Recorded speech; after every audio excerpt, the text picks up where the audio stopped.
afternoon. I'm appreciative of y'all being here today. First one I want to talk to you about, yesterday morning at about 3:40 a.m. we had an officer-involved shooting. The South Carolina Highway Patrol contacted this agency to assist them on I-85 northbound at the 71-mile marker. The Highway Patrol was investigating a single car wreck. Apparently the driver fled the scene into the woods. Fire department arrived very quickly. Fire department and personnel and a trooper located the suspect in the woods. The suspect asked them, were they law enforcement?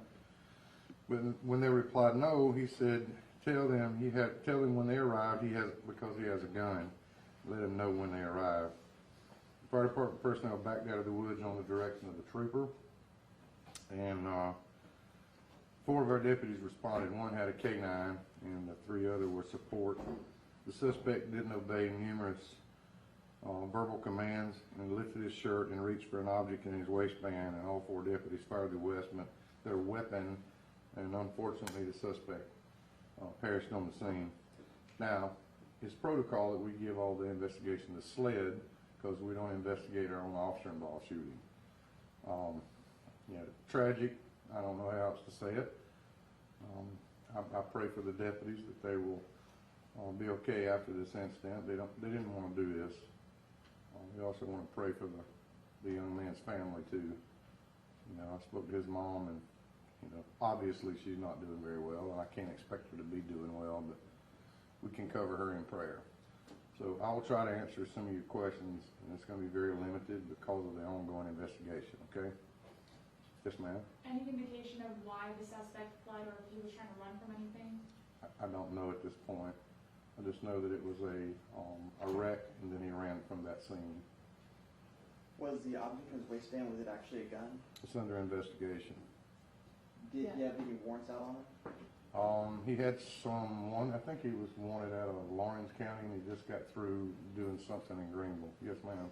Yeah, I was piggybacking off that question. You said 4 deputies responded with the K9. One K9 and the 3 other were support. Okay. Well, is that standard to have all 4 of them Yes. fire their weapon? It depends on the situation. Okay. It just depends on the situation. Was there any verbal threats or anything made to the deputies? All of that's under investigation, but he didn't comply with our commands, especially, when he told everybody. They made us very aware that he said he had a weapon with him. About how long did the deputies try to talk him down before he reached her? Boss, I don't have an answer to that. I didn't do any of the timing on that. We turned it all over to SLED. Do you know what caused the accident? I don't. Was there anybody else in the car? Not that we're aware of. Do you know why the troopers responded no when they were asked if they were law enforcement? I think that was a misprint or a misunderstanding, is my gathering now.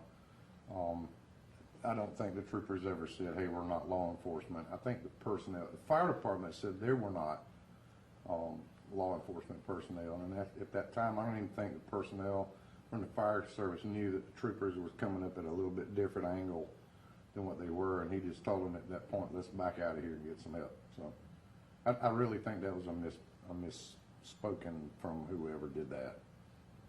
What's going on with the deputies during the investigation? Are they still working, or? We put them on paid administrative leave. I want to remind everybody here that we don't like doing this at all, but the deputies don't go out and throw a party when these kind of things happen. This is not like you see on TV. We don't go notch our gun and have a beer. I need you to pray for those deputies that because of what they were made to do, this is hard. It's very hard on them. So I'm very proud of the training that we have given them, and I'm proud of the response that they did, and I'm glad they came home safe. And I'm very sorry that the family of this young man is having to go through what they're going through. And speaking to the family, do you know if he was local or if they lived around this area at all? I know he was local, and I don't know just how local. I know that he just got put on, I think, probation in Greenville. He had some warrants, they were looking for him. They had warrants on NCIC from Lawrence County, and Kevin will get you all the details on that. All right, I think I've covered enough that I just can't talk and answer some of your questions that you have, and I know they're very fair questions, I just don't have them. You know, I don't wanna mess the investigation up, let SLED come to whatever the conclusion they're gonna do. Okay? All right, y'all let me know, I'm gonna change gears here, I got something else to talk to you about.